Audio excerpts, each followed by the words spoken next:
Tuhan Yesus lahir di atas muka bumi, namanya disebutkan orang Immanuel, Allah beserta dengan kita. Dan di akhir perjalanan kehidupannya di atas muka bumi sebelum terangkat ke sorga, dia berkata, aku akan menyertai kamu sampai kepada akhir zaman. Tuhan kita Tuhan yang konsisten. Dia adalah Allah yang menyertai kehidupan kita. Tapi mungkin kita bertanya, lalu kemana kita mencari penyertaan Tuhan? Kemana kita mencari Tuhan? Apakah ke tempat tertentu, ke lokasi tertentu? Atau melakukan ritual tertentu, baru kita bisa menemukan Tuhan, bisa menemukan hadiratnya. Apakah dia dibatasi oleh kondisi yang tertentu? Alkitab kita mengajarkan bagaimana hadirat Tuhan sebetulnya tak perlu kita cari jauh kemana atau ke lokasi tertentu. Dia sebetulnya dekat dengan kita semua. Dalam kitab Yohanes pasal yang ke-14, ayat yang ke-15 sampai ayat yang ke-18. Demikian, jikalau kamu mengasihi aku, kamu akan menuruti segala perintahku. Orang-orang yang mengasihi Tuhan tidak akan pernah keberatan untuk menjalankan, melakukan apa yang menjadi firman Tuhan atau perintah Tuhan. Bahkan perintah Tuhan akan menjadi sesuatu kesukaan, menjadi sesuatu yang senang untuk dilakukan, untuk dikerjakan. Bukankah demikian juga ketika kita mengasihi atau mencintai seseorang di dalam hidup kita, kita tak akan keberatan untuk menyenangkan hati orang itu. Entah pasangan kita, entah anak kita, entah keluarga kita, atau sahabat kita mungkin. Kalau kita care, kalau kita peduli, kalau kita mencintai seseorang, tak keberatan untuk kita melakukan segala hal untuk orang itu. Demikian juga kita dengan Tuhan. Kalau kita berkata kita mencintai Tuhan, mengasihi Tuhan, kita tak akan pernah keberatan untuk melakukan apa yang menjadi firman Tuhan, untuk melakukan apa yang menjadi perintah Tuhan. Dan orang-orang yang mencintai Tuhan, orang-orang yang melakukan firman Tuhan, tidak akan sulit menemukan the presence of God atau hadirat Tuhan. Orang-orang yang mengasihi Tuhan akan selalu menyadari Tuhan itu begitu dekat dengan pribadinya. Tapi kemudian kita bertanya, Tuhan Yesus kan sudah tidak ada lagi di atas muka bumi di dalam bentuk fisik. Karena 2000 tahun lalu benar, setelah Yesus disalib, bangkit pada hari yang ketiga, dia terangkat ke sorga. Tidak ada lagi pribadinya di atas muka bumi secara fisik. Lalu kemana kita menemukan, bagaimana kita mencarinya, bagaimana hadirat Tuhan itu ada di dalam hidup kita. Dalam perikop yang sama ayat yang ke-16 dikatakan demikian. Aku akan minta kepada Bapa dan ia akan memberikan kepadamu seorang penolong yang lain, supaya ia menyertai kamu selama-lamanya. Memang Yesus tidak ada lagi secara fisik, maksudnya berinkarnasi di dalam daging, di atas muka bumi. Memang dia sudah tidak ada di atas muka bumi secara fisik maksudnya. Tetapi tahukah Bapak Ibu Saudara, penolong yang lain, Yesus berkata aku akan minta kepada Bapa penolong yang lain, Roh Yesus, Roh Kudus itu ada di dalam kehidupan kita. Itulah penolong yang lain. Kita memang tidak bisa bersentuhan secara fisik dengan Tuhan Yesus, dia sudah terangkat ke sorga. Tetapi rohnya, roh Yesus tak akan pernah sekali-kali meninggalkan kita. Itulah hadirat Tuhan. Hadirat Tuhan ternyata tidak jauh. Tidak perlu kita cari ke sana ke sini. Tidak perlu melakukan ritual ini dan itu. Dia ada begitu dekat dengan kita. Hadirat Tuhan hanya sejauh hati yang haus dan lapar akan Dia. Ketika kita berkata Tuhan, aku mengasihimu. Ketika kita berkata Tuhan, aku haus dan lapar akan Engkau. Dia begitu dekat. Hadirat Tuhan begitu dekat di dalam hidup kita. Dikatakan dialah penolong itu. Roh Kuduslah yang mengajarkan kepada kita kebenaran. Sehingga kita tidak keliru di dalam melangkah. Roh Kuduslah yang menuntun kita. Untuk kita mengetahui rencana dan kehendak Tuhan. Sehingga keputusan demi keputusan dapat kita ambil dengan baik, dengan tepat, sesuai dengan rencana dan kehendak Dia. Roh Kuduslah pribadi yang mengingatkan kita akan setiap firman Tuhan yang pernah kita dengar, mungkin lewat khotbah, lewat saat teduh ketika kita baca Alkitab seorang diri. Mungkin perikop itu atau ayat tertentu kita lupa. Tapi tiba-tiba dalam sebuah peristiwa, dalam sebuah kondisi, Dia mengingatkan kembali, Dia menghidupkan kembali firman Tuhan itu. Itulah pekerjaan Roh Kudus. Dia pun menuntun kita, mengingatkan kita ketika kita ambil keputusan yang salah. ketika kita benci kepada seseorang, ketika kita marah, ketika kita berbuat dosa, ketika kita berjalan jauh daripada rencana dan kehendak Tuhan. Dia pribadi Roh Kudus itu yang mengingatkan di dalam hati kita. Bukan menuduh, mendakwa kita sehingga kita makin terpuruk kondisinya. Dia justru menuntun kita untuk ditariknya kembali kepada rencana dan kehendak Tuhan. Pribadi Roh Kudus tak jauh. Dia begitu dekat dengan kita. Hadiratnya tak jauh. Dia ada sejauh hanya hati yang haus dan lapar akan Dia. Roh Kudus berkarya dengan cara yang luar biasa. Dia ada di dalam hidup kita. Dia menuntun kita, bahkan firman Tuhan berkata, Dia memberitahukan kepada kita hal-hal yang akan terjadi di masa yang akan datang. Kita manusia serba tidak tahu di dalam masa depan kita. Jangankan 1 tahun ke depan, jangankan beberapa bulan ke depan, beberapa jam ke depan saja kita tak punya ide atau kita tidak mengerti apa yang akan terjadi. Hanya hati saja yang percaya bahwa Tuhan memegang kehidupan kita sehingga kita aman. Yesus memang tidak ada lagi secara fisik, maksudnya secara di dalam daging berinkarnasi. Karena Dia sudah terangkat ke sorga. Tapi Yesus berkata, aku akan memberikan penolong yang lain. Hadiratnya ternyata ada di dalam hidup kita. Dia tidak terlalu jauh. Memang Dia benar maha hadir, Dia pun ada di sorga. Tempat yang tak terjangkau dengan kita. Tapi Dia begitu dekat dengan kita. Ketika kita berseru dari hati, Tuhan tolong aku. Tuhan, hidupku perlu bantuan-Mu. Segala usaha upaya yang dilakukan sepertinya buntu.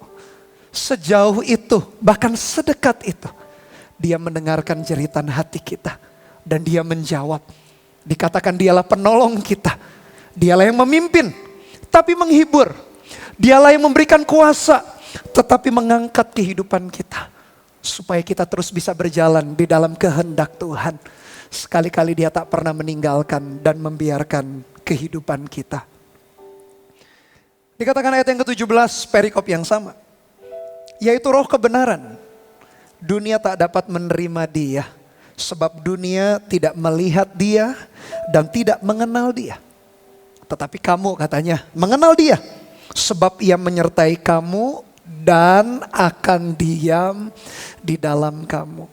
Dunia tidak mengenal, dunia tidak melihat. Kita pun juga sebetulnya tidak bisa melihat. Karena Roh Kudus adalah roh yang tidak bisa kita lihat dengan mata telanjang kita atau mata jasmani kita. Tetapi Bapak Ibu Saudara, kenapa dunia tidak bisa mengenal, tidak bisa melihat? Karena meskipun Roh Kudus berkarya, Roh Kudus berbicara, Roh Kudus mengingatkan, dunia memilih respon ini. Dia mengabaikan. Dunia memilih respon, tidak mau mendengarkan. Meskipun Roh Kudus berbicara, berbisik di dalam hati setiap orang. Meskipun Roh Kudus berbicara di dalam setiap peristiwa yang ada. Dunia gak peduli, orang-orang gak mau dengar. Mereka menutup telinga mereka, mereka menutup hati mereka. Gak peduli, itulah yang membuat mereka tidak dapat mengenal dan tidak dapat melihat. Sebetulnya juga sama dengan kita. Kita pun juga gak bisa melihat Dia dengan mata jasmani maksudnya. Tetapi ketika hati kita tak mengabaikan suaranya. Ketika hati kita tak mengabaikan, tak menutup telinga kita kepada bisikan lembut di dalam hatinya. Ketika kita berbuat curang, ketika kita berbuat salah, ketika kita disakiti, Dia mengingatkan, lepaskan pengampunan. Ketika kita jauh daripada Tuhan, Dia mengingatkan, kembali nak kepada rencana dan kehendak-Ku. Ketika kita tak mengabaikan, kita mengenal Dia. Kita tahu bahwa Dia berbicara. Kita tahu Dia menyertai kita. Bukankah luar biasa? Bahkan dikatakan di dalam Alkitab kita, Yesus berkata, tetapi kamu mengenal Dia sebab dikatakan Ia menyertai kamu, menyertai berbicara mengenai dari luar, Dia menyertai kita.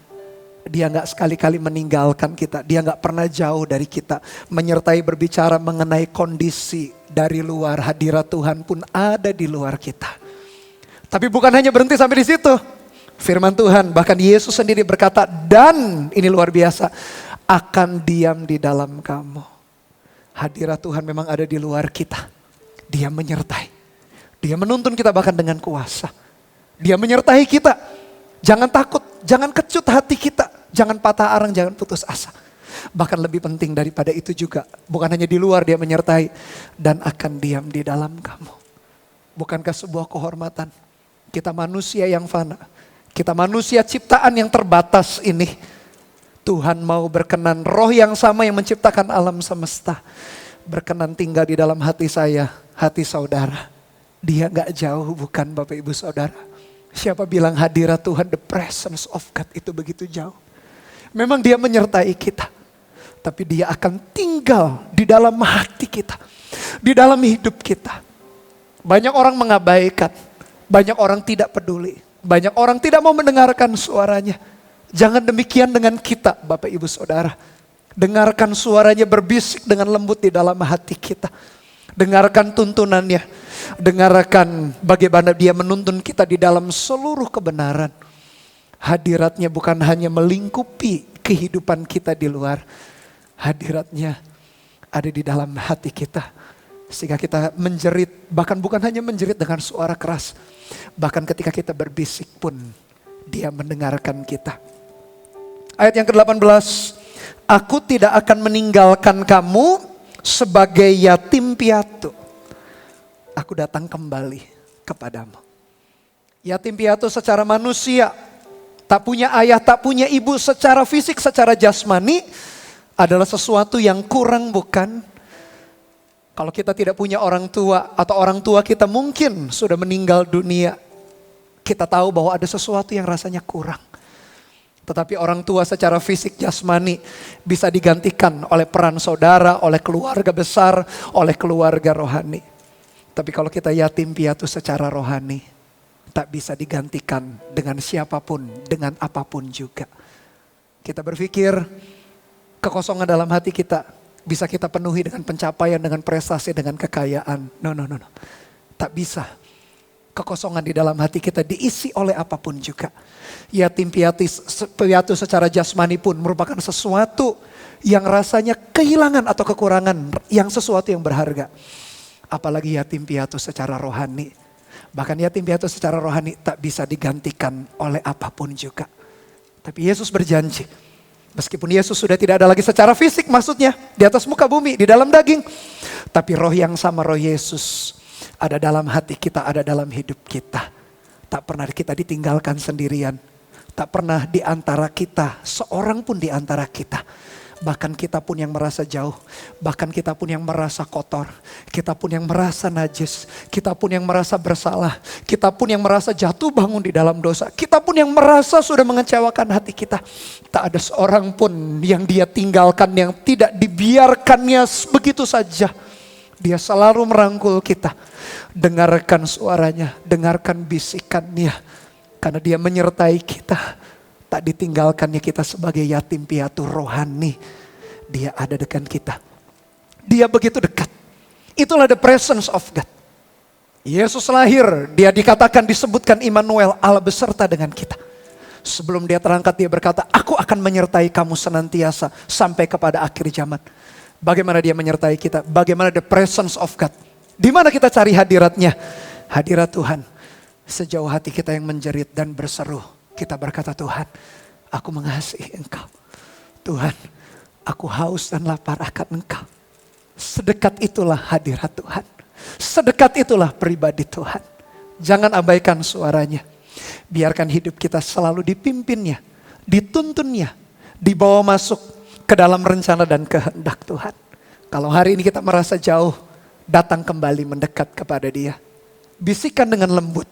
Berkata, Tuhan, aku mau kembali kepadamu. Tuhan, tuntun aku kembali.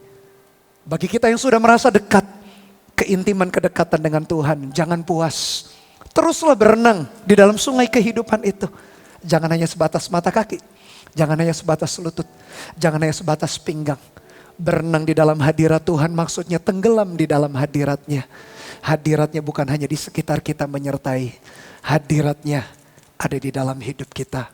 The presence of God.